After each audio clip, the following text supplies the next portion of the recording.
Baik, sudah pukul setengah jam 15.20 ya. Kita molor 5 menit ini. Yang daring apakah terdengar suara saya? Mohon konfirmasinya. Terdengar. Terdengar, Pak. Oke, terdengar ya kok. Saya malah suaranya teman-teman sayup-sayup ini ya.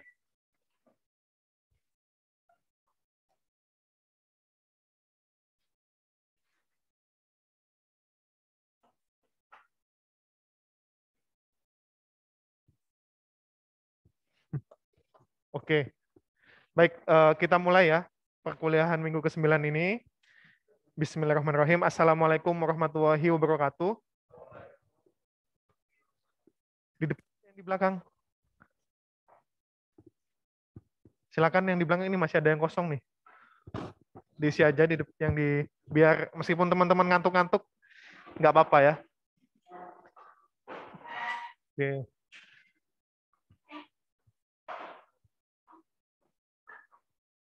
Ini absennya silakan diisi. Baik, sebelum kita mulai, marilah kita berdoa menurut agama dan keyakinan masing-masing. Berdoa dipersilahkan.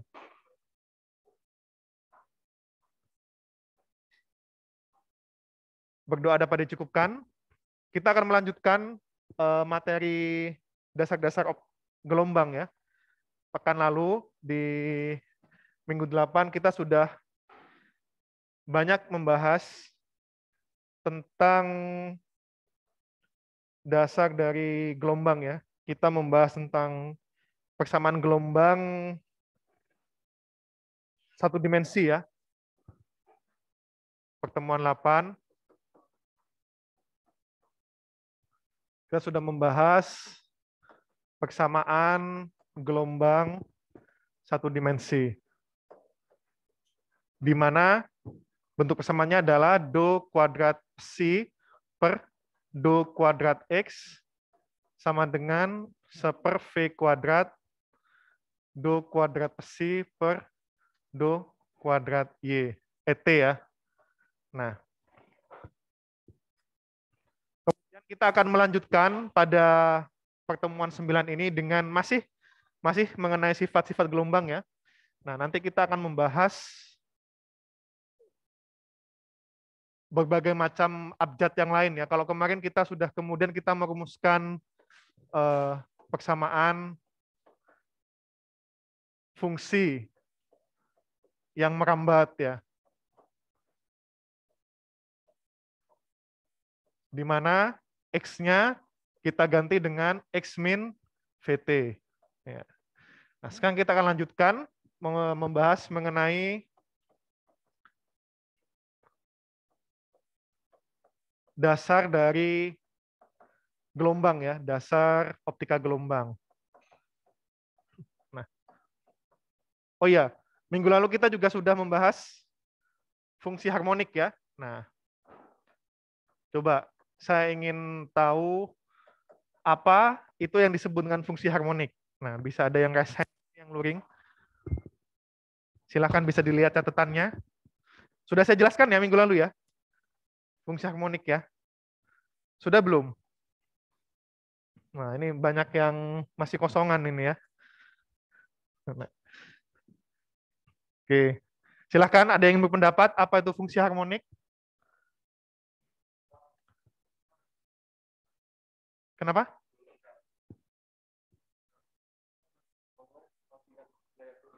Oh, kok bisa ya? Ada apa ini? Padahal di sini sudah di-share ya.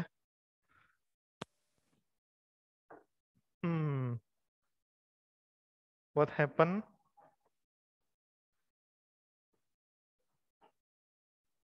Coba saya lagi ya, ulangi lagi ya.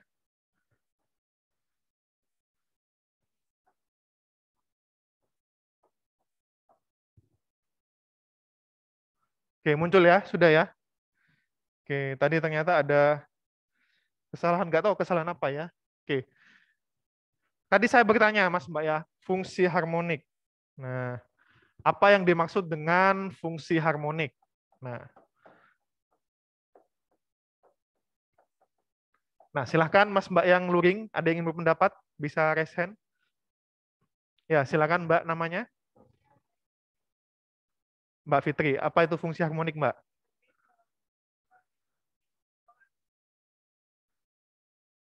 Fungsi yang pola atau nilainya berulang. Yang pola atau nilainya berulang. Fitri ya, 2022. Nah, ada lagi yang lain yang ingin berpendapat? Atau ingin melengkapi? Yang daring bisa raise hand atau bisa open mic?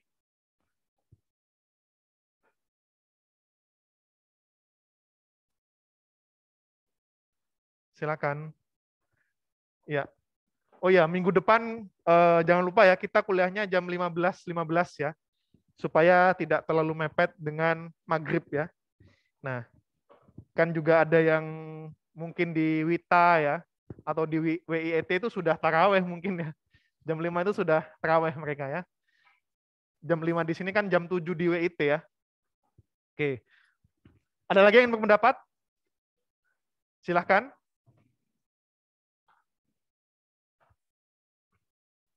Oke, saya melengkapi ya.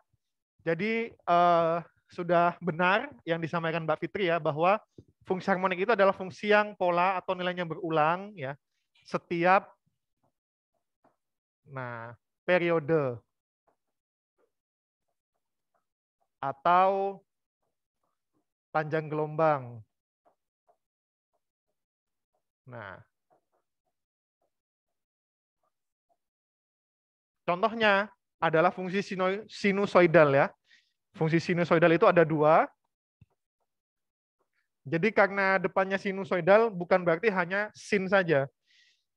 Tapi bisa juga cos, Mas Mbak ya.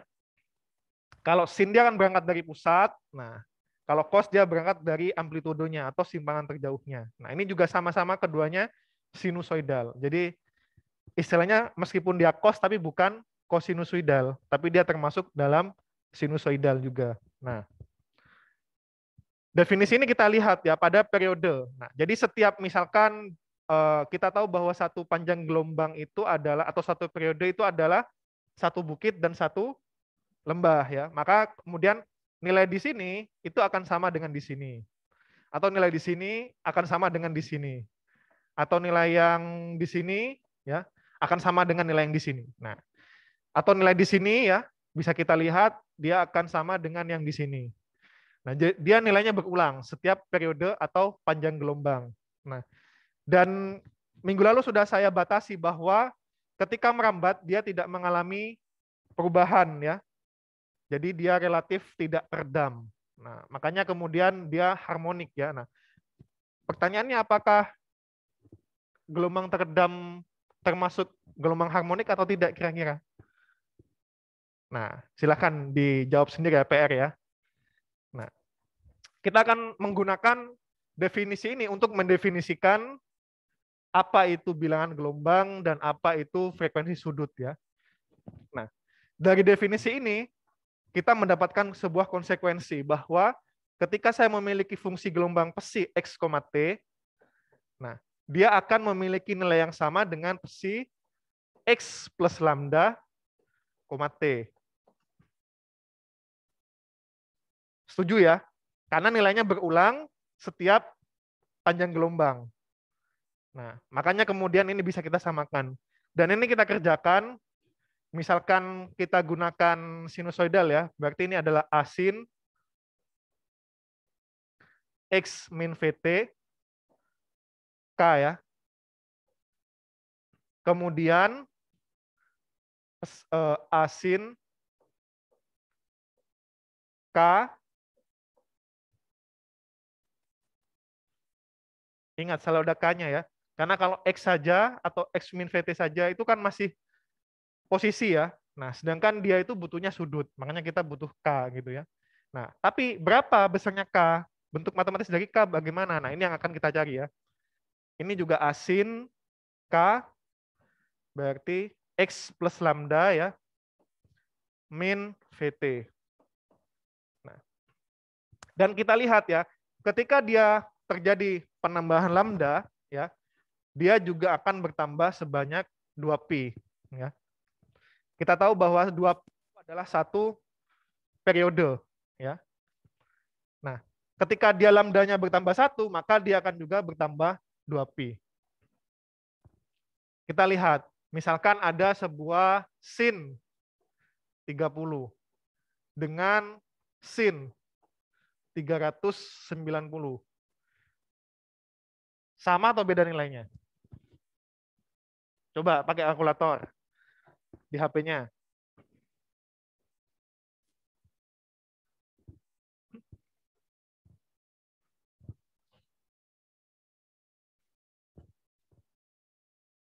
Ya, derajat. Derajat, Mas. Baik, terima kasih atas koreksinya ya.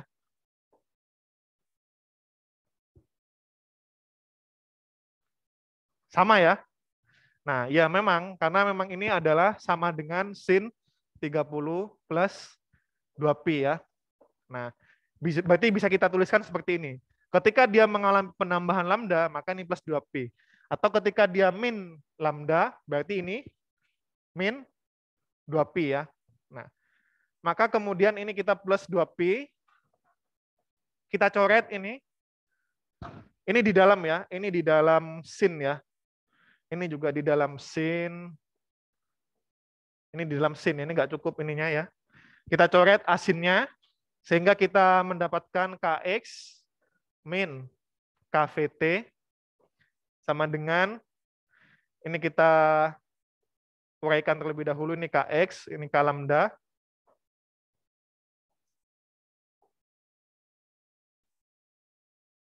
Kx K lambda, berarti ini adalah sama dengan Kx ya, plus K lambda min KVT plus 2pi. Maka kita coret Kx-nya, kemudian KVT-nya juga kita coret. Kita dapatkan bahwa besarnya adalah K lambda sama dengan minus 2pi ya. Nah. Atau besarnya K sama dengan minus 2pi per lambda. Nah, karena minus ini hanya menunjukkan arah ya, sedangkan arahnya itu sudah ditunjukkan oleh persamaan, maka bisa kita mutlakkan ini ya. Ini sama dengan menjadi 2pi per lambda. Nah, ini adalah bentuk matematis dari K. Kalau dulu SMA kan kita tiba-tiba dikasih ya, K sama dengan 2pi per lambda. Nah, dapat dari mana? Ya dari sini ceritanya ya.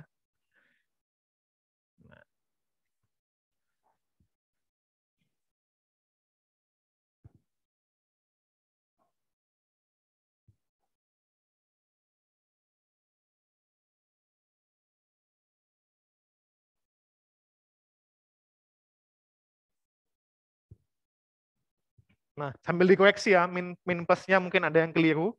Coba dicoba sendiri, Mas Mbak.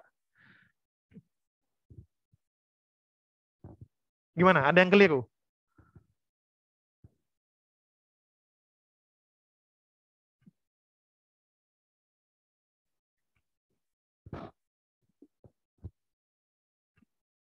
Nah.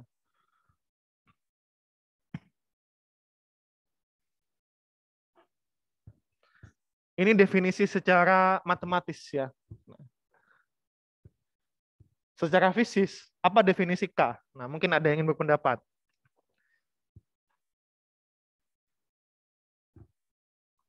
Sambil menulis, silakan mungkin ada yang ingin berpendapat. Apa definisi fisis dari K?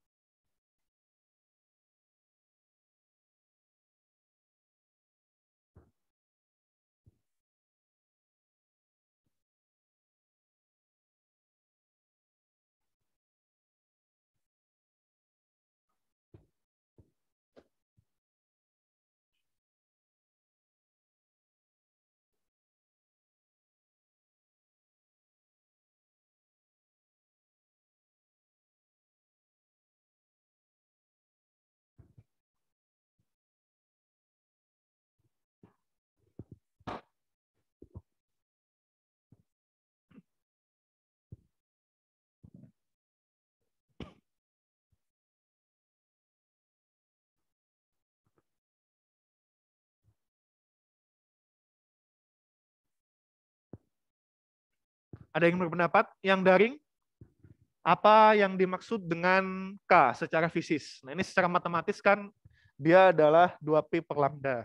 Nah, tapi kalau secara fisisnya apa? Misalkan, kalau lambda kan secara fisis dia adalah ya panjang gelombang ya. Satuan terkecil dari suatu gelombang. Nah, dia satu panjang gelombang. Karakteristiknya kan seperti itu. Atau frekuensi ya, hertz. Banyaknya gelombang dalam 1 detiknya ya. Oke, silakan. Nah, kalau K, apa kira-kira? Silakan, Mas Mbak.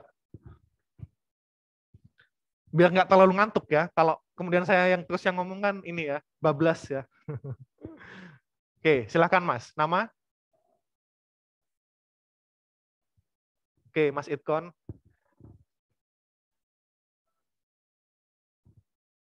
Bilangan?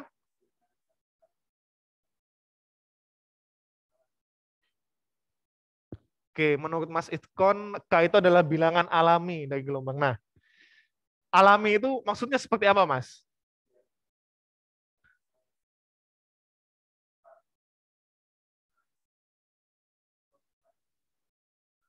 Oke.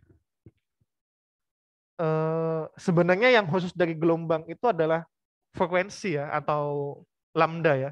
Nah, tapi kalau K, kan minggu lalu sudah saya jelaskan bahwa K itu diperlukan supaya di dalam scene itu X yang ada di dalam scene itu bisa kemudian disinkan begitu ya. Nah, oke, saya jujur kurang tahu ya apakah definisi Mas Itkon itu tepat atau tidak. Namun saya kurang setuju ya kalau itu menjadi bilangan natural ya, apa atau sesuatu yang alami ya dari gelombang ya. Nah, oke. Ada yang lain yang ingin berpendapat? Permisi, apakah suara saya dapat terdengar, Pak? Oke, sebentar. Ini ada yang ini Mas Sultan Sani ya. Saya perbesar dulu volumenya. Udah full Halo? padahal ya. Silahkan Mas. Ya, kalau menurut saya Masuk ya kata suaranya ya bilangan di sini ya. gelombang itu jumlah gelombang atau siklus persatuan jaraknya, Pak. Nggak masuk ya Mas Mbak ya, nggak kedengeran ya.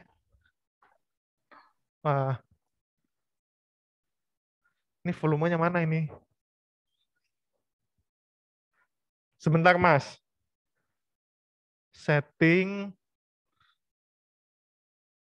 sistem sound.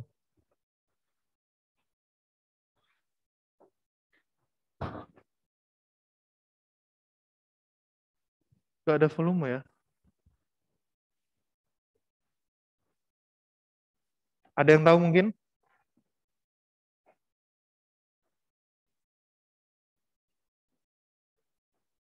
Oke.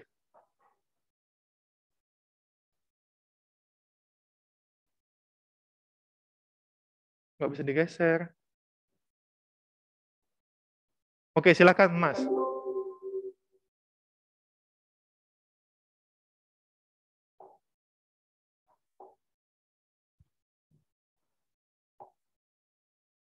Halo Mas Itkon. Silahkan Mas.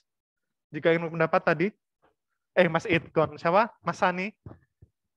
Belum bisa move on ya. Jumlah gelombang atau siklus persatuan jarak. Oke. Mana tadi?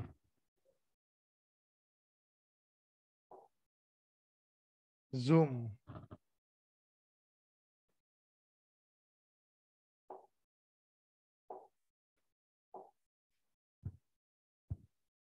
Ini ya, more ya.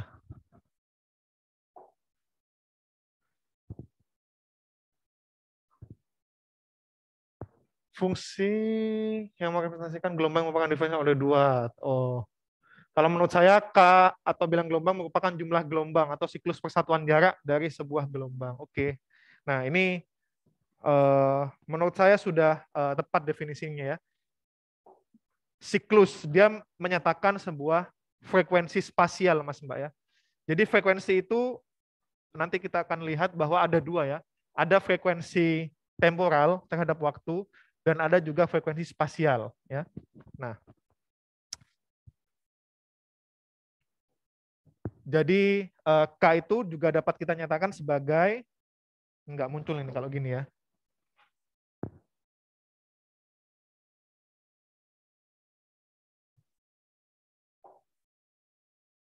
Nah, K itu adalah secara fisiknya ya adalah frekuensi spasial ya. Contohnya frekuensi spasial bagaimana? Misalkan kita melihat ada sebuah gambar ya. Ada kemudian dia terang, kemudian gelap. Nah, terang, kemudian gelap ya. Terang. Nah, ini kita melihatnya bukan terhadap waktu ya. Dia ada keterulangan, ada frekuensi, ada apa namanya? Seperti siklus begitu ya, bahwa dia berulang terang gelap terang gelap. Nah, frekuensi spasial ini kemudian terhadap ya frekuensi spasial per satuan panjang gelombang. Nah, itu disebut dengan K ya. Nah, karena nanti definisi ada bilangan yang lain yang disebut dengan frekuensi spasial ya. Itu adalah persatuan milimeter atau persatuan meter. Nah, itu berbeda dengan K. Kalau K persatuan panjang gelombang. Kira-kira begitu. Bagaimana Mas Iton? Oke, bisa diterima ya? Atau secara ringkasnya adalah dia frekuensi K itu adalah frekuensi ruang ya pada suatu gelombang ya. Oke. Ini kita mendefinisikan K ya. Nah, berikutnya selain setiap panjang gelombang, ternyata fungsi harmonik juga berulang dia setiap periode. Nah, maka bisa kita rumuskan lagi nih. Ini saya hapus dulu.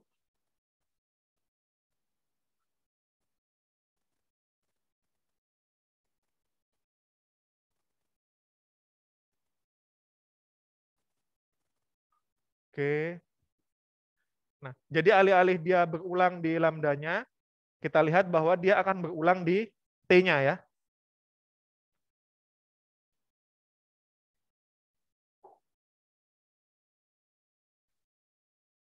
Malah ke disconnect ya. Oke. Nah, jadi kalau tadi terhadap panjang gelombang, nah sekarang terhadap periode ya. Bahwa si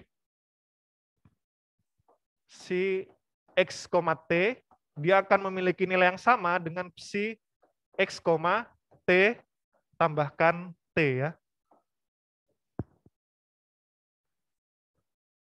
Periodenya ya, karena harmonik dia.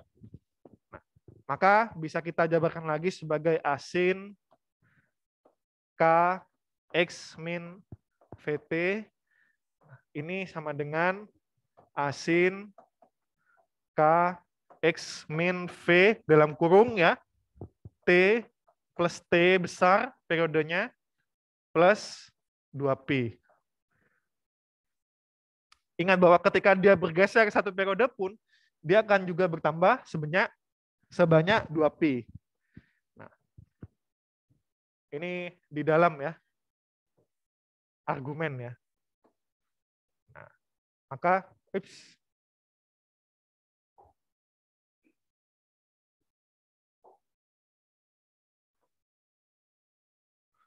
maka bisa kita coret ya asinnya ya, menjadi Kx min KVT sama dengan, ini adalah VT min V kecil T besar.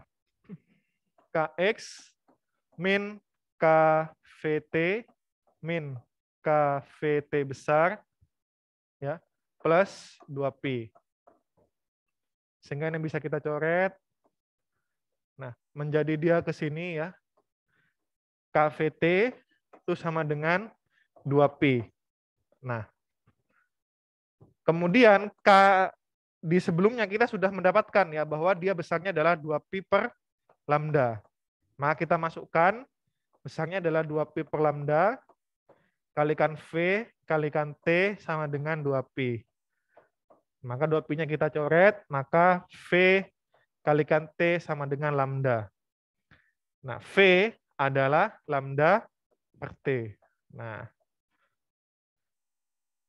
jadi kecepatan gelombang itu adalah panjang gelombang dibagi dengan periodenya. Jelas ya?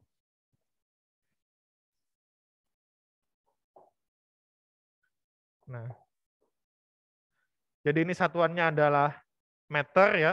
Ini satuannya adalah sekon. Maka kemudian V-nya adalah meter per sekon. Nah, faktanya pernyataan ini ya, rumus V sama dengan lambda per T itu ada di bukunya Newton ya, Principia. Nah, saya sudah ngeprint bukunya ya. Kapan-kapan saya bawa, agak tebal bukunya ya. Itu seperti kitab suci gitu ya, teks semua ya. Nah, Principia. Nah, ini dinyatakan bahwa kecepatan dari suatu gelombang itu sama dengan panjang gelombangnya dibagi dengan periodenya. Nah, namun sebelum itu kita lihat ini ya, kita lihat bentuk ini ya, bahwa di sini ada KV ya, KV itu sama dengan 2pi per T. Nah, kemudian 2pi per T inilah yang dia menyatakan omega ya. Nah, atau frekuensi sudut. Nah, itulah kenapa tadi saya menyebutkan kalau omega itu adalah 2pi per T frekuensi sudut. Nah, kalau K atau frekuensi spasial yang disebut juga dengan bilangan gelombang itu adalah 2pi per lambda. Ya. Nah, maka ini bisa kita tuliskan bahwa KV itu sama dengan omega. V itu sama dengan omega per K. Nah, ini adalah bentuk lain dari V. Omega itu adalah radian per second. Nah, ini adalah radian per meter. Nah, kalau dibagi dicoret, radiannya menjadi meter per sekon. Nah, dari sinilah muncul omega ini ya, 2pi per T. Nggak secara langsung seperti yang sebelumnya. Kalau yang sebelumnya kan langsung ya, 2pi per lambda. Nah, di sini kita mendapatkannya tadi adalah V sama dengan lambda per T. Kalau kita, nah, tapi kemudian disepakati bahwa 2pi per T itu adalah penyataan dari omega. Karena dari sini ya, ini V, nah ini juga V ya. Maka kemudian ketika ini tadi K, nah maka di sini kemudian omega ya. Nah, kalau ini dia terhadap waktu, kita nggak bisa melihat secara spasialnya seperti gelap terang tadi. Nah, kita harus melihat terhadap waktu ya. Nah, oke, sampai sini ada yang ingin didiskusikan?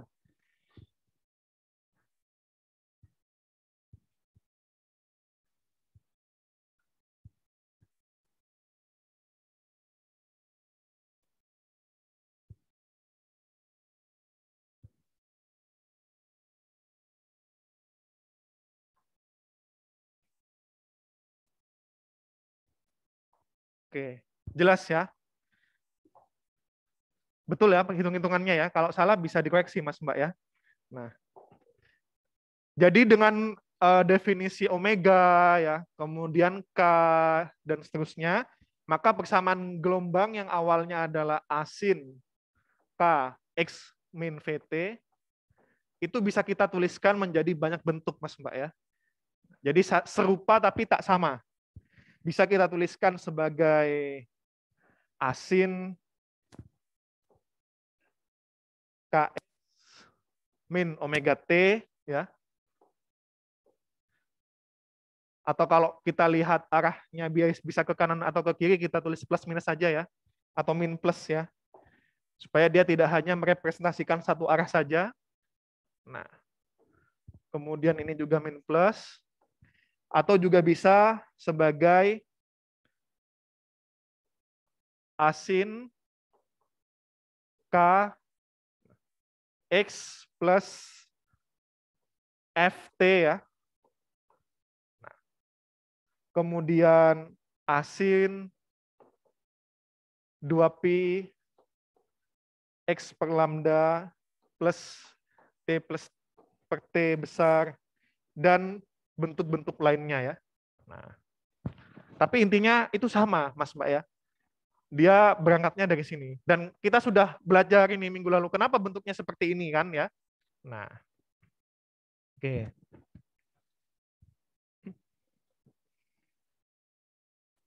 Coba kita bahas worksheet-nya. Ada yang bawa? Nah.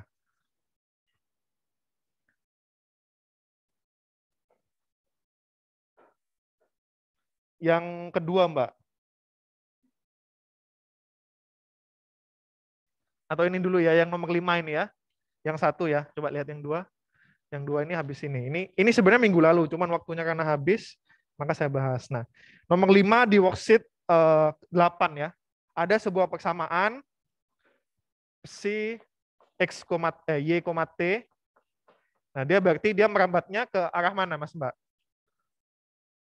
Kalau seperti ini, ke arah X atau ke arah Y? Ke arah Y ya. Nah, 0,04 sin 2pi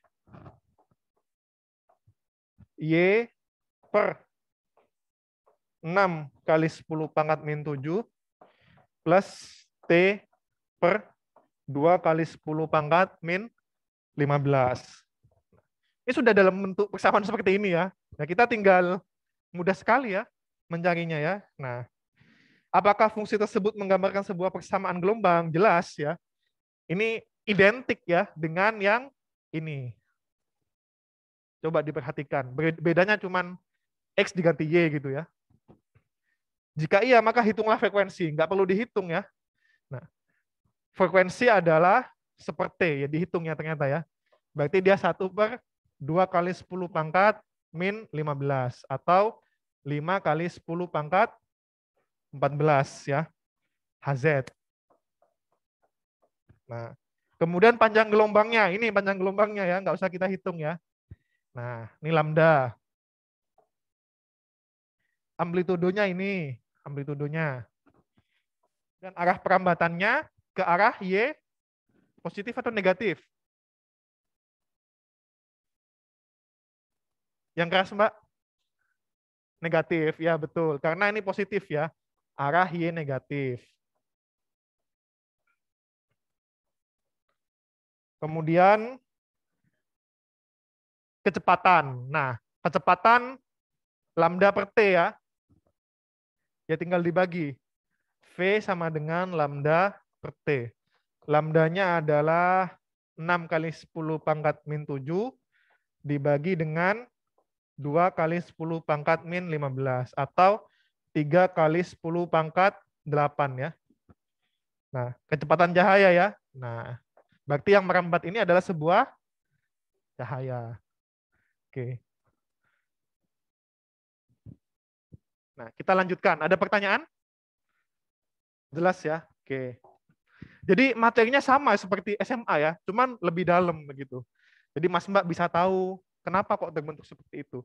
Sama nanti ketika Mas Mbak S2, S3 ya. Bisa jadi bukunya itu sama, tapi lebih dalam gitu ya. Ibarat Mas Mbak makan buah-buahan ya. Nah, jadi kalau yang sebelumnya itu dimakan hanya kulitnya, nah ini sampai ke dalam dagingnya, bahkan sampai ke bijinya ya. Nah, oke. Berikutnya kita akan saya akan menjelaskan tentang frekuensi spasial ya. Kalau tadi K itu adalah frekuensi spasial per panjang gelombang. Nah, kalau ini adalah frekuensi spasial per garisnya ya, atau per dimensinya ya. Biasanya dinyatakan dalam garis per milimeter ya, atau garis per sentimeter. Nah, jadi ini banyaknya gelombang ya, atau banyaknya pola dibagi dengan 1 meternya ya, atau 1 milimeternya. Misalkan ada sebuah tadi ya, gelap terang seperti ini. Ini terang, ini gelap. terang gelap, nah terang. Kemudian ini panjangnya adalah katakanlah 30 mm. Nah, berapa frekuensi spasialnya?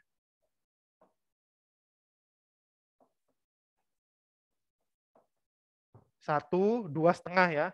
2,5 dibagi dengan 30 mm. Berapa Mas Mbak? Coba dibantu dihitung kalkulator. 5 bagi 30.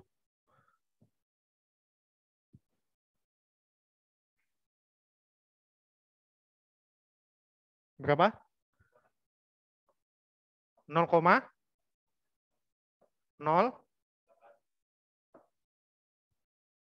per milimeter ya. Nah, ini yang dimaksud. Ini dipakai di mana? Ini sederhana tapi penting ya untuk diketahui ya. Ini dipakai dalam isi difraksi ya. Nah, saya berikan contoh.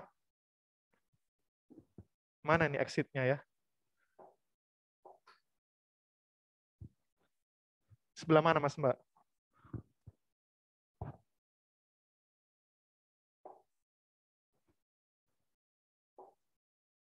Enggak ada apa-apanya ya. Oke, sebentar. Nah, ini harus di stop share. Nah, share screen.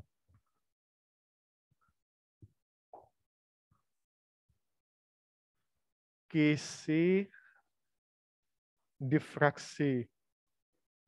Nah,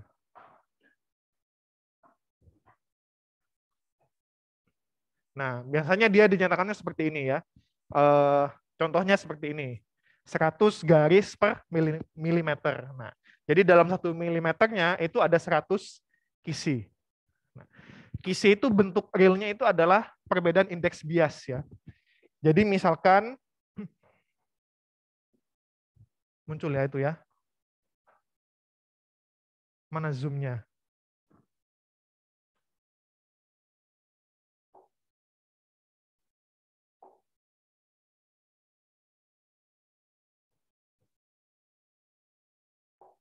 Nggak bisa ditulis ya.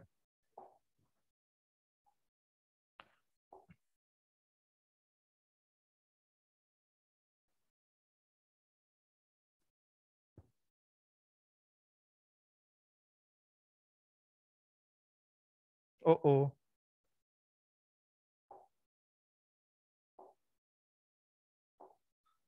Jadi misalkan, nah ini ya, 100 garis per milimeter ya. Artinya dalam 1 mili, ini nggak muncul ya di Mas Mbak yang di rumah ya. 1 mili, nah dia ada 100 perbedaan indeks bias ya. Nah, jadi misalkan indeks bias kacanya itu katakanlah 2 ya. Nah, bisa jadi indeks bias kisinya itu berubah sedikit begitu ya. 2,2 ya. Nah, jadi itu yang bentuk isi. Oh, muncul ya ternyata ya. Baik.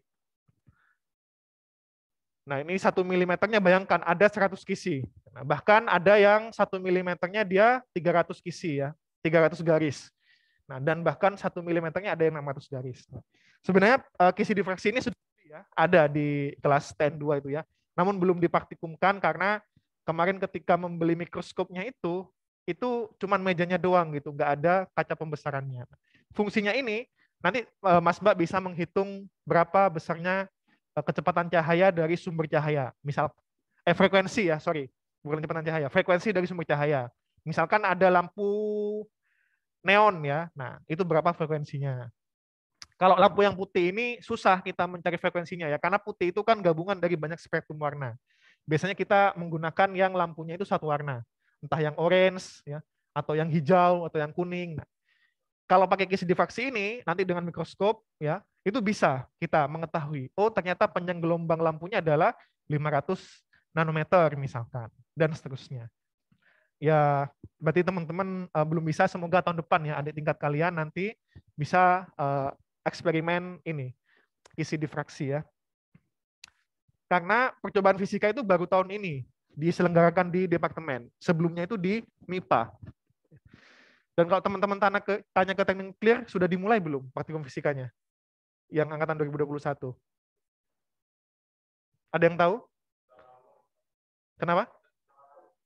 secara daring ya. Nah, kan teman-teman kan secara luring ya, maksudnya hybrid ya, setidaknya megang alat lah. Oke. Bahkan mereka itu tidak sebanyak teman-teman modulnya ya. Nah, jadi nggak bisa belajar banyak ya. Nah, oke. Oke, kita lanjutkan. Itu tadi frekuensi spasial. Berikutnya ada lagi fase ya. Nah, fase ini secara matematis dia adalah argumen dari, nggak muncul ya.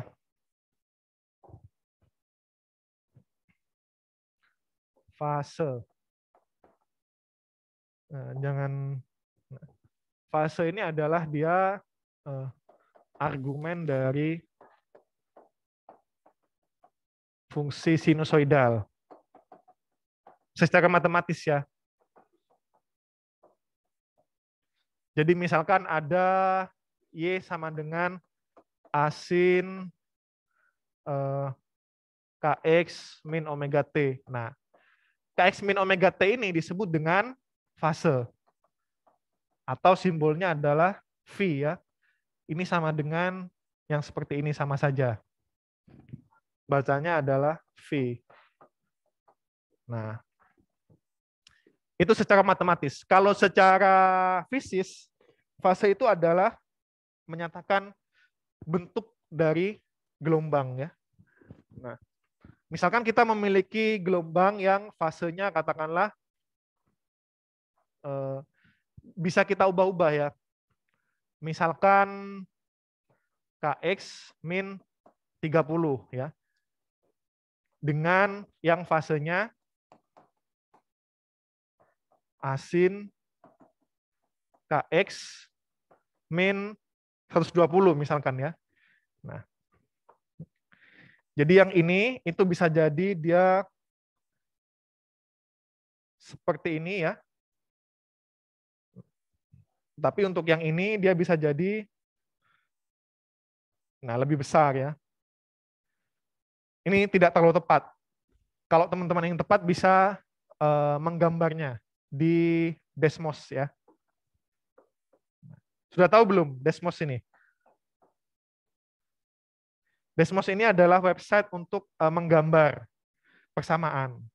Jadi kalau Mas Mbak punya persamaan ya, ada dulu yang menggambar Garuda Pancasila ya di Desmos menggunakan banyak persamaan, menggambar love ya lewat Desmos dan lain sebagainya. Bahkan ada yang menggambar apa waktu itu yang paling sulit ya? Garuda Pancasila ya, setahu saya itu ya di Indonesia ya. Yang kalau yang dari luar itu macam-macam bikinnya ya. Jadi dari persamaan di plot-plot nanti akan menjadi sebuah gambar grafiknya begitu ya. Nah, jadi kita lihat ketika fasenya berbeda, bentuk gelombangnya itu juga berbeda. Nah, oke, sekarang kita akan masuk ke matematisnya lebih lanjut ya, fisisnya tadi ya. Nah, kalau kita lihat ketika X-nya itu sama dengan 0 ya, dan T-nya sama dengan 0, fasenya berapa berarti? V-nya berapa? 0 ya. Nah, padahal belum tentu dia 0. Karena bisa jadi ketika suatu gelombang itu dia sudah punya fase. Misalkan fasenya seperti ini, dia sudah ada nilainya. Nah, maka kemudian di sini kita perlu tambahan informasi mengenai fase awal. Nah, fase awal itu disimbolkan dengan epsilon. Sehingga persamaan gelombang kita modifikasi lebih lanjut menjadi Y sama dengan asin Kx min omega T plus epsilon.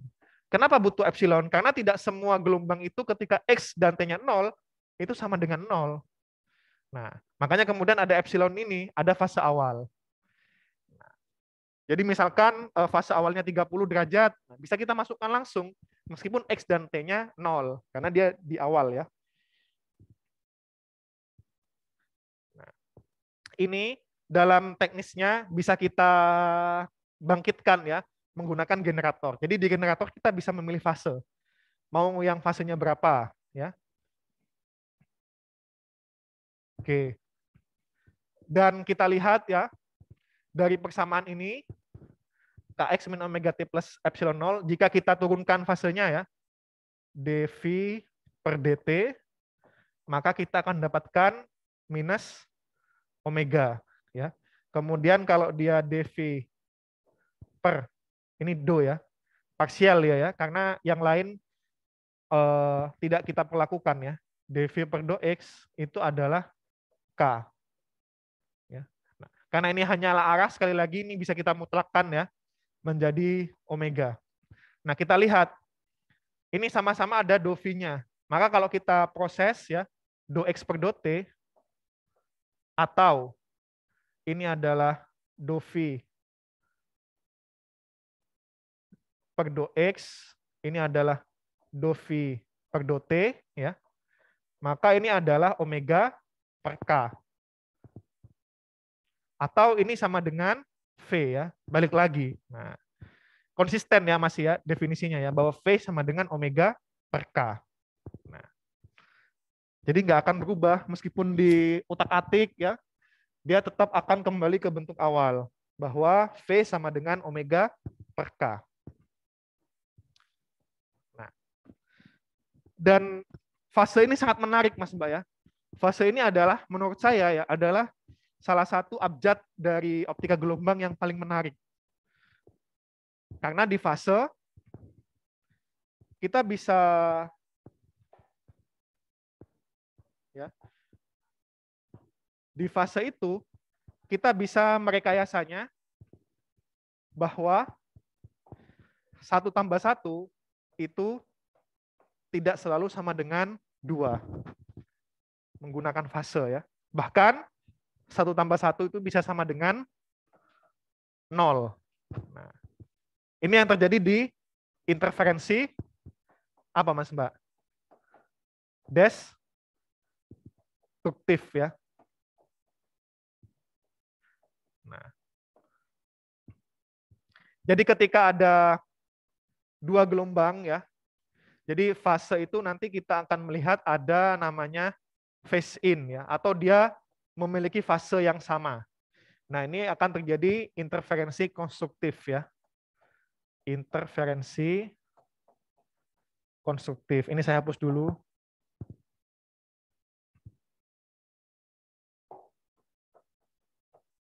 Konstruktif. Ada kemudian yang phase out. Nah, berarti ini fasenya berbeda 180 derajat.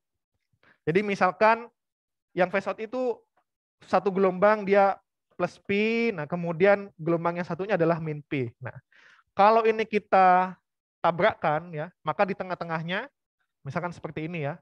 Nah, ini adalah min P, ini adalah plus P, maka di tengah-tengahnya akan tidak ada gelombang ya, karena saling meniadakan. Atau disebut juga dengan interferensi apa Mas Mbak? Destruktif ya. Nah, ini sudah dipelajari ya di SMA ya. Jadi secara gambar kalau dia konstruktif ya fasenya sama. Nah, kalau ini kita jumlahkan, asumsikan sama ya. Kalau ini kita jumlahkan atau disebut dengan disuperposisikan, maka gelombang hasilnya adalah, nah, dia memiliki amplitudo yang lebih besar. Tapi kalau dia fasenya berbeda dan perbedaannya itu tepat negatifnya begitu ya. Nah, ini ditambahkan, maka yang terjadi adalah tidak ada gelombang. Nah, ini disebut dengan prinsip superposisi ya.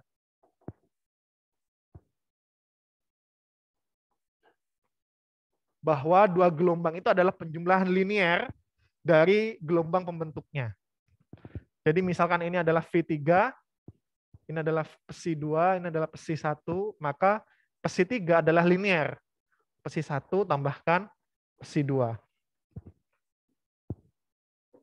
Atau kalau mau kita jabarkan ya, do kuadrat psi per do kuadrat do t kuadrat itu sama dengan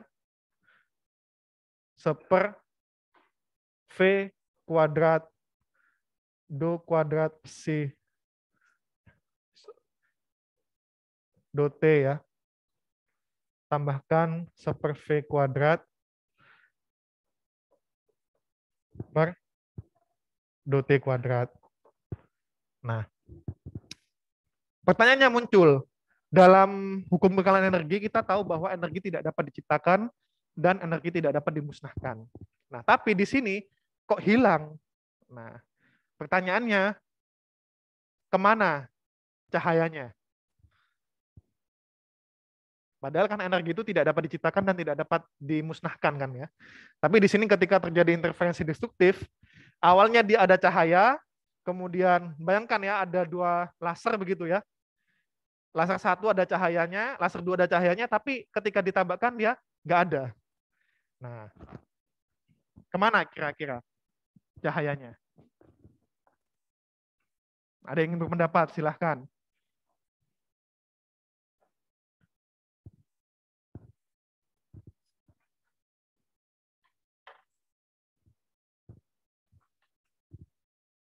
Salah tidak apa-apa, Mas Mbak ya.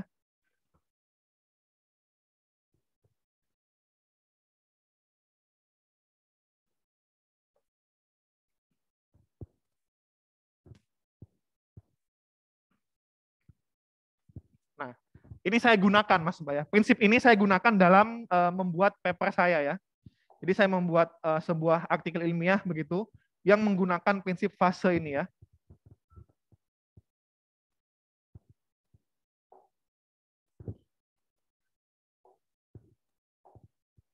Nah, jadi sambil Mas Mbak berpikir ya, kemana kemudian cahayanya ya. Nah, saya ingin menunjukkan paper saya.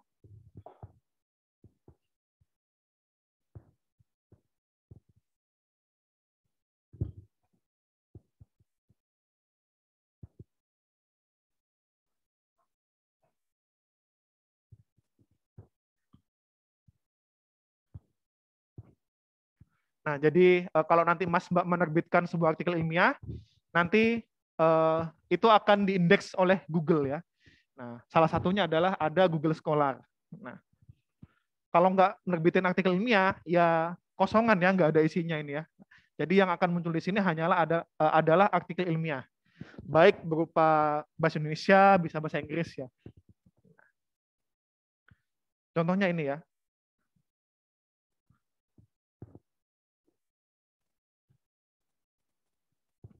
Jadi saya menggunakan prinsip fase tadi untuk mendesain sebuah gerbang logika ya. Oke, ini saya tunjukkan ke Mas Mbak.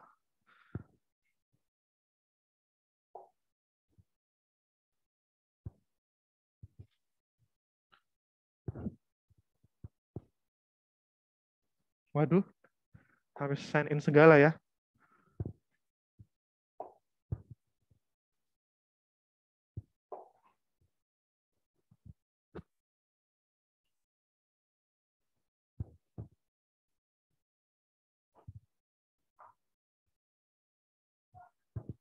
Mana nih?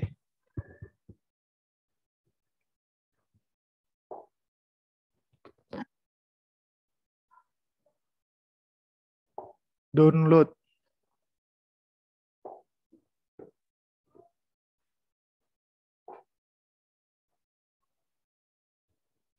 Habis download. Oke, nah ini adalah paper yang saya terbitkan ketika saya S3. Nah, jadi saya membuat sebuah jalur cahaya yang merupakan gabungan dari X dan Y. Ya. Nah, gabungan 2 abjad ini saya gabungkan jadi satu seperti ini. Sehingga ketika ada 2 laser saya tembakkan, dia outputnya bisa milik ke tengah, bisa ke pinggir atas atau ke pinggir bawah ya. Nah, kita lihat ya. Ini simulasi Mas Mbak ya. Sebenarnya cita-citanya itu sampai eksperimen ya, tapi ini ukurannya nanometer gelombangnya ya, sehingga belum bisa di Indonesia. Nah, ini ketika saya menambahkan 1 laser ya ke pandu gelombang, ya. Jadi sebuah kanal ya, tapi ukurannya kecil, nanometer ya. Nah, ini ketika 1 laser saya tembakkan seperti ini, dan ini ketika laser yang lain dari saluran yang lain ya. Nah, kalau dia interferensi konstruktif, yang terjadi adalah seperti ini. Di tengahnya dia akan membesar ya. Nah, sebaliknya kalau itu interferensi destruktif, nah ini ya. Ini yang pertama seperti ini, kemudian yang kedua seperti ini. Nah, di tengahnya akan nggak ada. Nah, oke. Ini contohnya. Manfaatnya apa? Manfaatnya ini untuk mendesain gerbang logika ya. Sudah dapat belum materi gerbang logika? And or kenapa? Oh, sudah pelajari tapi nggak di kuliah ya. Dulu logika matematika dan atau not sudah ya harusnya ya. Silogisme itu ya, apa namanya? Nah, sudah ya harusnya ya, SMA ya. Tabel kebenaran N gitu ya. Ingat nggak?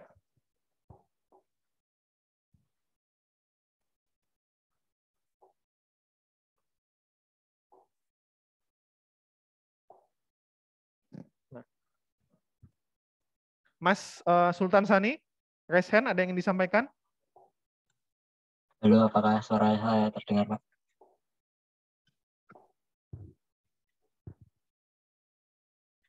Oke. Mendapatkan jawaban bahwa energi tersebut selalu tersimpan dalam medium sebagai energi potensial. Oke.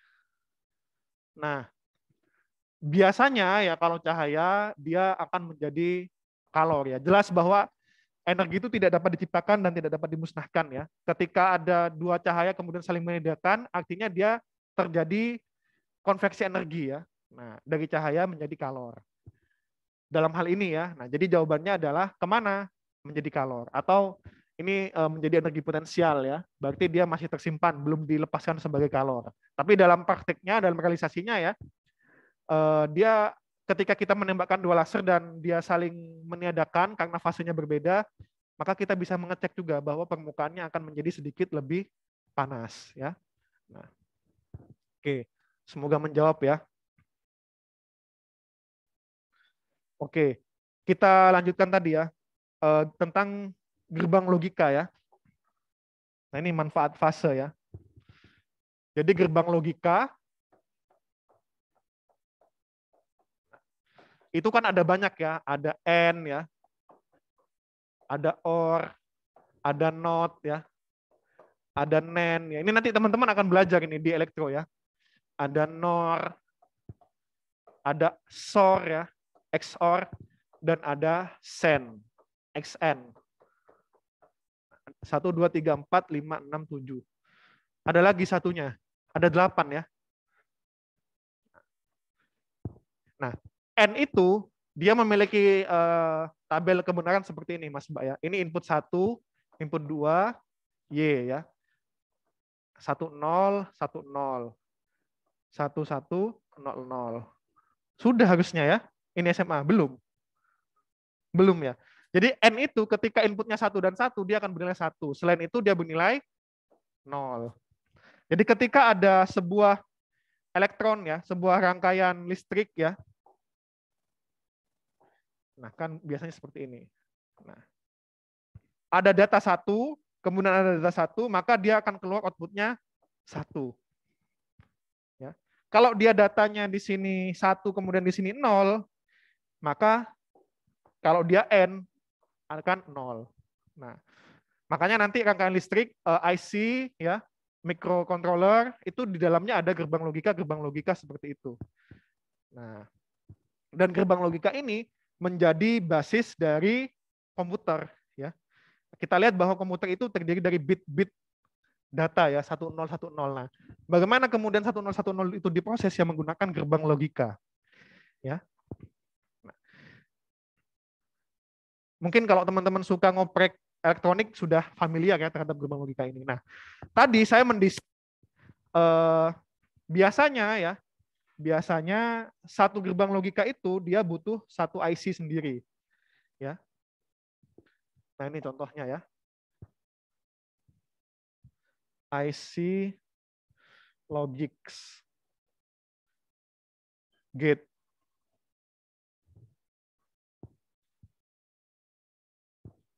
Nah, ini ya. 74 LS02 dan seterusnya. Nah, IC-nya bentuknya seperti ini Mas Mbak ya. Nah, ini di dalamnya sudah ada gerbang logika di dalamnya. Nah, ini nanti akan belajar Mas Mbak ya dalam elektronika analog ya. Nah, ini gerbang logikanya tadi ya, inverter, kemudian 2 input gate ya, NAND, OR dan seterusnya. Nah, pada realisasinya ini itu butuh setiap fungsi gerbang logika itu butuh satu komponen. Nah, sedangkan yang tadi yang saya usulkan menggunakan sistem optik, kita hanya bisa satu komponen tapi mendapatkan semua fungsi gerbang logika. Nah, keren kan ya? Makanya kemudian karya saya tadi itu ada 6 artikel ilmiah lainnya yang mengutip ya. Nah, jadi kalau dilihat ya. Nah, ini itu sudah ada 7 bahkan ya. Nah, ini sudah ada 6 paper yang mengutip ya. Taksi.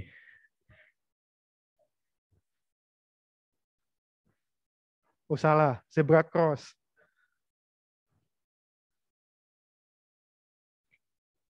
Oh, salah. Masih ada ya.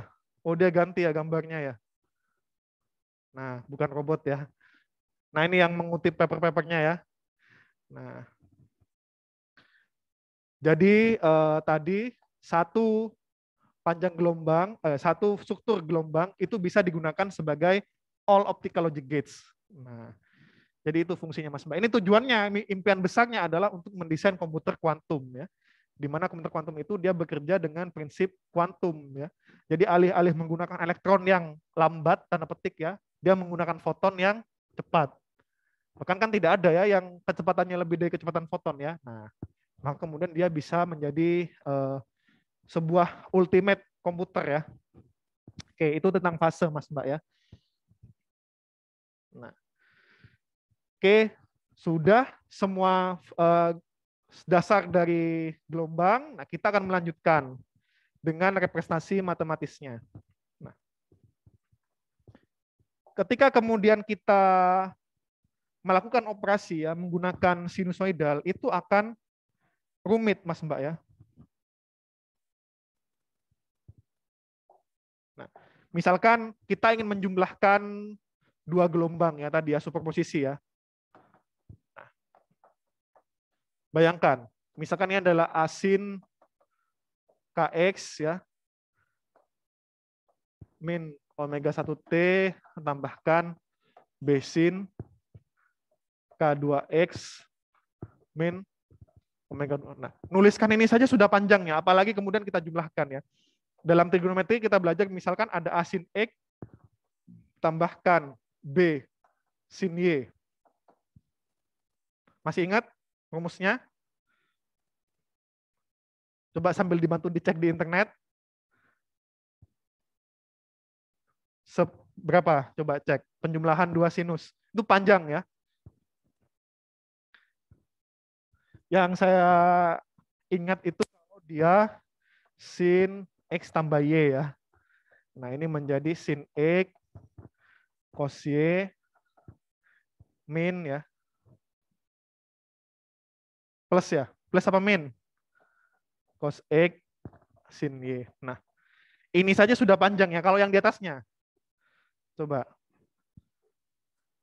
Ada A tambah B per 2-nya nanti ya.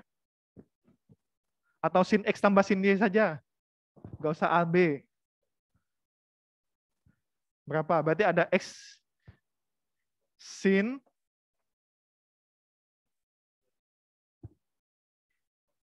dua sin X plus Y berarti ya. Cos. Nah, bayangkan ya, nanti kita akan mengoperasikannya seperti ini, panjang dan nggak praktis. Dan memang ilmuwan tidak suka ya. Sudah rumit, panjang. Nah kan nggak seru ya. Nah, rumit kalau bisa ringkas. Nah, makanya kemudian butuh instrumen matematika yang disebut dengan representasi kompleks. Nah, jadi alih-alih kita menggunakan trigonometri ya, nanti kita akan menggunakan bilangan kompleks. Nah, ini lebih ringkas, Mas Mbak ya. Nah, karena kita tahu bahwa misalkan ada sebuah, nanti kita akan bahas ya. Nah, sebelum situ, kita akan membahas dulu tentang bilangan kompleks ya. Oke, jadi kita pahami dulu bahwa kita butuh representasi kompleks supaya perhitungan gelombang itu tidak rumit, ringkas begitu ya.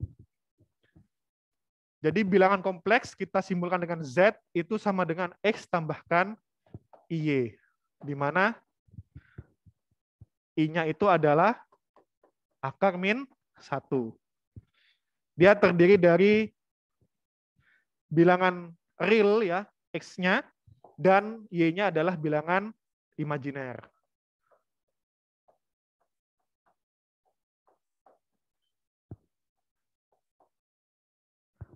Memang hidup kan seperti itu ya.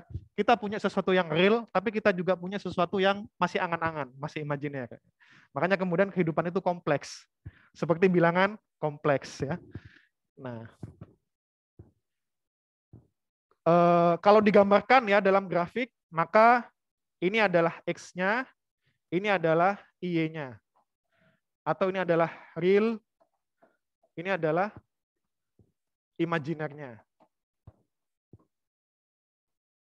Dia seperti ini. Berarti ini adalah Z, atau ini adalah X tambahkan Y. Nah, ini adalah, kalau ini sebagai R ya, maka ini adalah R cos theta ya. Dan ini adalah R sin theta. Nah, disinilah kemudian ini grafik ini disebut juga sebagai diagram Argan ya. Nah, diagram Argan inilah yang menghubungkan antara trigonometri dengan bilangan kompleks ya. Bahwa R ya atau Z itu sama dengan R cos theta tambahkan I R sin theta. Atau kita keluarkan R-nya, cos theta plus I sin theta. Nah, oke. Saya mengulang Mas ini, mengulang SMA ya. Sudah ya SMA ya harusnya ya. Atau di kalkulus kemarin, sedikit banyak dijelaskan. Atau sangat sedikit dijelaskan. Oke. Ini ya. Nah, kemudian kita butuh bantuan nih, butuh bantuan dari Euler. Nah, saya juga butuh bantuan untuk melihat ini ya. Nah, jadi Euler itu punya rumus bahwa E pangkat I theta itu sama dengan cos theta min I sin theta. Plus ya. Plus ya. Kemudian E pangkat min I theta itu sama dengan cos theta min I sin theta.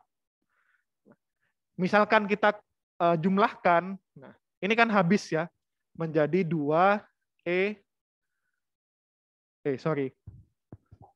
menjadi E pangkat I theta tambahkan E pangkat min I theta sama dengan 2 cos theta. Kan ini habis ya. Plus I sin theta tambah dikurangi I sin theta. Maka cos theta itu sama dengan E pangkat I theta plus E pangkat min I theta per 2. Dengan cara yang sama bisa kita dapatkan sin theta sama dengan E pangkat I theta min E pangkat min I theta dibagi dengan 2I. Ingat, karena dia ada I-nya, sin ya. Nah, oke. Ini kelihatannya panjang ya, tapi ini masih belum jadi teman-teman. Ini masih bahan bakunya. Nah, baru kalau kita jumlahkan, nah kita lihat ya. Kalau kita jumlahkan, cos theta ditambahkan sin theta, nah, kita lihat bahwa I ya, tambahkan I sin theta, ini pertama I-nya habis ya, yang di sin ya.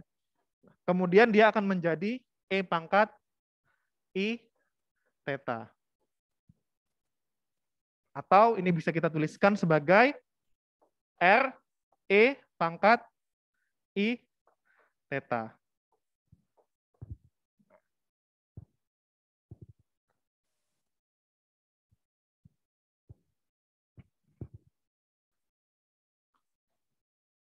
Coba dijumlahkan. Mau dioperasikan nggak usah ya. Mau dioperasikan ini dijumlahkan. Kita operasikan ya. Jadi ini kan dikalikan I, maka ini habis ya. Maka E pangkat I theta tambahkan E pangkat min I theta per 2 ditambahkan E pangkat I theta min E pangkat min I theta per 2. Nah ini kan sama-sama per 2 ya. Nah ini habis E pangkat min I theta-nya, tinggal 2E pangkat I theta per 2.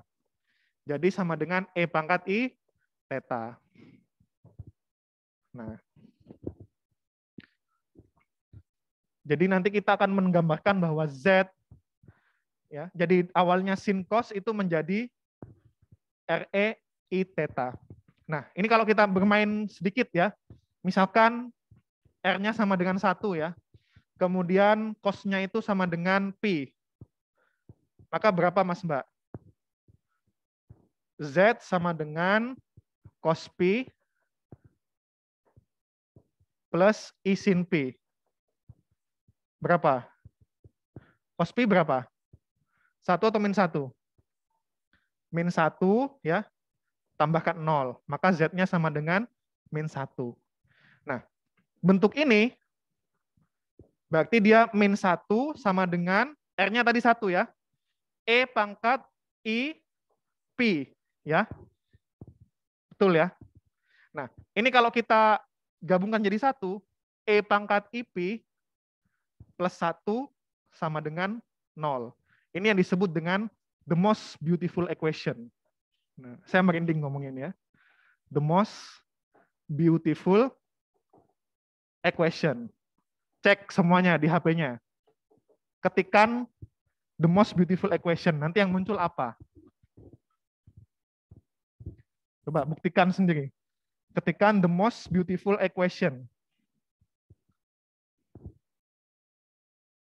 Sama nggak, Mas?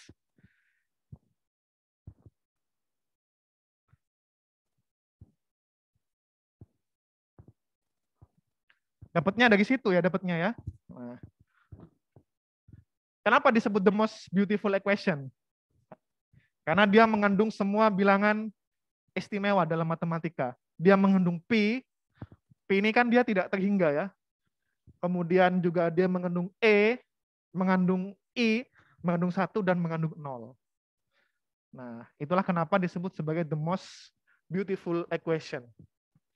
Dan ini itu didapatkan secara penurunan begitu. Belum ada yang bisa membuktikan secara langsung ketika memasukkan pi misalkan dengan derajat komanya yang sangat banyak itu, kemudian E juga 2,7 seterusnya sangat banyak itu, kemudian dijumlahkan 1, itu belum bisa ada yang membuktikan bahwa hasilnya sama dengan 0. Jadi secara apa ya, matematis ini belum bisa terbukti, tapi dia diturunkan, didapatkan hasilnya seperti ini. Itulah kenapa banyak sekali soal-soal matematika itu dia yang membutuhkan pembuktian secara matematis tantangannya ya. Nah, kalau ini kebetulan nggak ada apa namanya? Kalau Mas Mbak bisa menyelesaikan, membuktikan ya bahwa E pangkat I Pi ini plus 1, selain penurunan seperti ini ya, dibuktikan, dimasukkan begitu, Pi-nya berapa, I-nya berapa, nah kemudian dijumlahkan 1 sama dengan 0. Nah, kebetulan kalau bisa, Mas Mbak tidak akan mendapatkan hadiah. Berbeda dengan Millennium Problem ya. Saya sudah sering ceritakan kan ya. Millennium Problem itu, kita diminta membuktikan sebuah persamaan matematika ya, dan hadiahnya adalah $1 juta ya. Atau berapa miliar berarti? 14 miliar ya. Nah,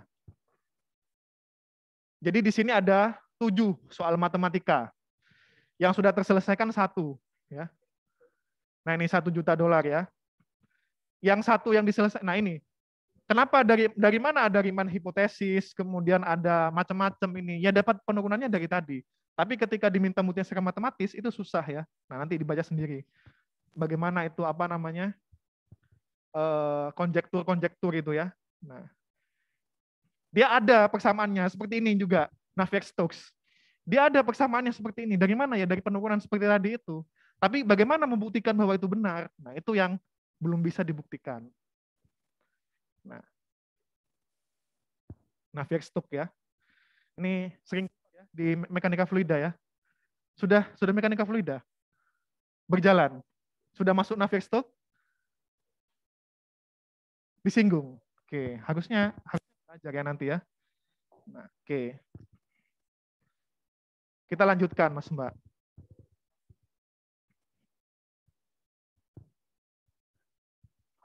Nah.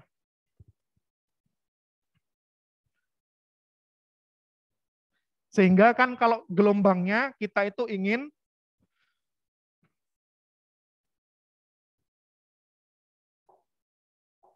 kalau gelombangnya kan kita ingin bentuknya Y sama dengan, atau jangan Y ya, psi ya. Dari awal kita pakainya psi ya. Psi X, T itu bentuknya adalah A cos ya, atau A sin ya. A sin omega T min Kx. Nah, sin ini ya, kalau dalam bilangan kompleks kan tadi Z sama dengan cos theta ya, kemudian plus I sin theta. Kalau R-nya 1 tadi ya. Nah, kalau kita ingin mendapatkan sin theta, berarti dia Z min cos theta ya, per I. Nah, kan nggak praktis ya. Tapi kalau cos, dia langsung ya. Cos theta sama dengan Z min I sin theta. Nah, kita lihat. Ini ada penyebutnya ya. Sehingga kalau dalam representasi kompleks, alih-alih kita menggunakan sin, yang akan kita gunakan adalah cos ya. Berarti kan seperti ini Mas Mbak ya. Nanti psi X, T itu sama dengan A cos omega T min Kx. Nah, jadi kalau misalkan ada sebuah persamaan ya, bahwa cos E pangkat I dalam kurung omega T min Kx itu sama dengan cos omega T min Kx plus I sin omega T min Kx. Nah, kalau kita ingin mendapatkan cosnya, maka kita tulis real dalam kurung E pangkat I omega T min Kx. Nah, maka kita dapatkan dia sama dengan cos omega T min Kx. Nah, kalau kita tuliskan imajinernya, nah, omega T min Kx, maka dia kita akan dapatkan I sin omega T min Kx. Nah, alasan yang kedua, selain dia ada penyebutnya, kalau kita ingin mendapatkan imajinernya, kita harus membaginya dengan I ya. Supaya kemudian, kan ini nggak ada I-nya gitu ya. Beda kalau yang cos itu, dia langsung bisa kita gunakan. Ya. Karena bentuknya seperti ini. Kecuali ini bentuknya ada I-nya. Nah, maka bisa kita gunakan yang sin. Tapi kan nggak ada ya. Itu alasan yang kedua. Alasan yang ketiga, karena kita ingin yang pasti-pasti ya, ingin yang real gitu ya. Bukan yang imajiner. Jadi ada banyak alasan kenapa kemudian kita menggunakan A cos omega T min Kx. Sehingga ini bisa kita tuliskan A dalam kurung real E pangkat I omega T min Kx. Nah, ini adalah representasi kompleks dari fungsi gelombang.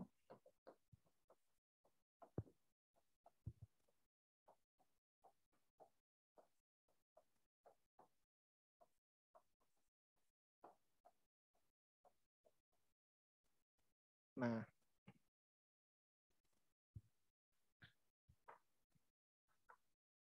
dan karena omega T min Kx ini adalah fase ya, adalah fase, maka bisa kita tuliskan sebagai A real ya, E pangkat I fase. Nah, sekarang kita akan bahas worksheet-nya. Coba lihat yang worksheet kedua. Oke, terima kasih Mbak.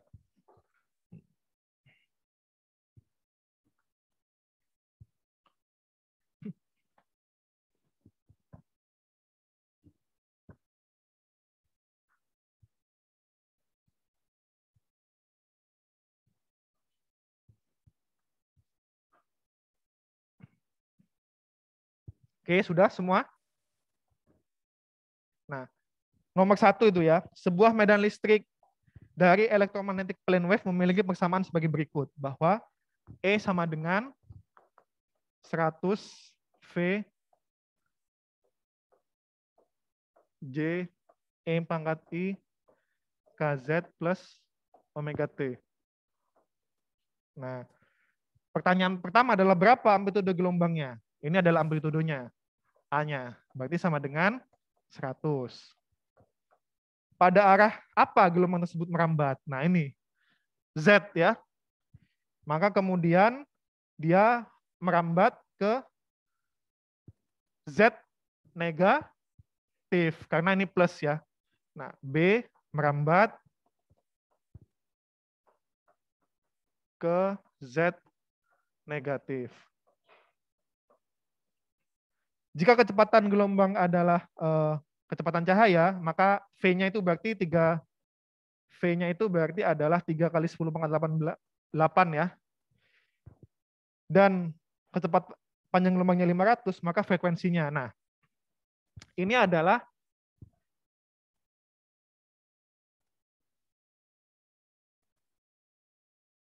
ya langsung aja ya, berarti ya V sama dengan lambda per T atau lambda F ya. Maka F sama dengan V per lambda. 3 kali 10 pangkat 8 dibagi dengan 500 nanometer. Atau 6 kali 10 pangkat 14 Hertz. Atau nah, seperti itu Mas Mbak ya. Benar semua ya ini ya.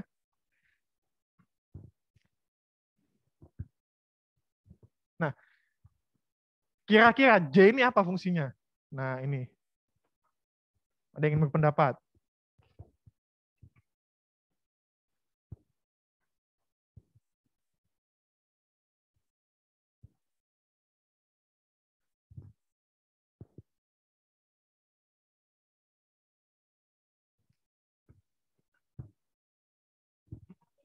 Sumbu Z negatif. Betul ya. Jadi pada gelombang transversal, arah getar itu tegak lurus dengan arah rambatnya. Nah, J itu kan berarti kalau dalam Cartesius ya, X itu adalah I ya, kemudian Y itu adalah J, vektor satuan ya, dan Z itu adalah K. Nah, maka ketika dia merambat ke K, dia berarti arah rambatnya adalah plus minus J berarti ya. Nah, dia kan berarti seperti ini, negatif ya, seperti ini. Nah, itulah kenapa konsisten ya dia ya. Oke. Nah, berikutnya kita akan membahas sampai jam berapa kita? 16.45 ya. Oke, sudah habis ya. Oke, bisa kita cukupkan ya.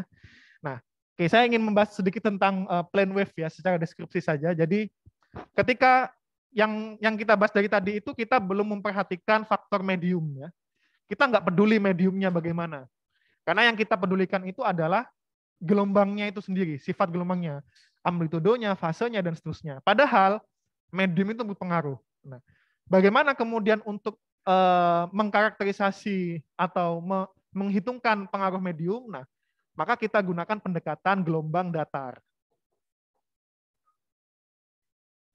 Gelombang datar ya.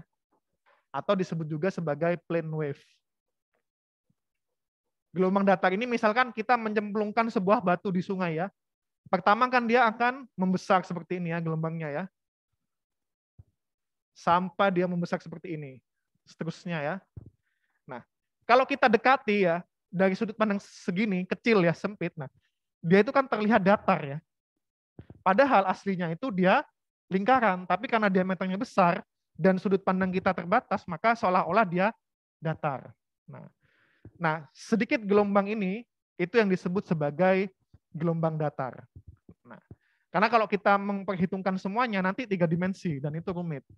Maka nanti kita akan mendapatkan persamaan-persamaannya ya. Bahwa ketika ini merambat ya dengan vektor K ya, maka kita akan mendapatkan bersamaan gelombangnya adalah Y sama dengan AE pangkat K dot R. Nah, di mana R ini adalah arah perambatannya, radial dia ya, radial, semakin menjauh. Dan K ini adalah vektor dari plane wave-nya itu sendiri. Nah. Dan pengaruhnya mediumnya bagaimana? Jadi ketika ini merambat, kita mengasumsikan bahwa dia merambat pada medium yang cukup jauh begitu. Karena kalau dia dekat, bukannya plane wave yang kita dapatkan ya, tapi dia gelombang yang melengkung. Tapi kalau kita sudah sangat jauh, nah, maka kita akan mendapatkan pendekatan berupa gelombang plane wave, gelombang datar. Nah, dan kedepannya kita akan menggunakan plane wave ya dalam menganalisis sebuah gelombang. Nah, ini bisa dijelaskan nanti dengan vektor ya. Oke. Itu dulu pengantar dari saya. Apakah ada yang ditanyakan sebelum kita tutup? Tidak ada ya. Minggu depan kita kuliah full daring ya. Termasuk praktikum fisika juga nggak ada. Diundur. Nah, jadi selamat mudik Mas Mbak ya. Hati-hati di jalan. Saya tutup. Terima kasih atas kehadirannya. Wassalamualaikum warahmatullahi wabarakatuh. Waalaikumsalam warahmatullahi wabarakatuh. Terima kasih Pak. Waalaikumsalam. Terima kasih Pak. Terima kasih, Pak.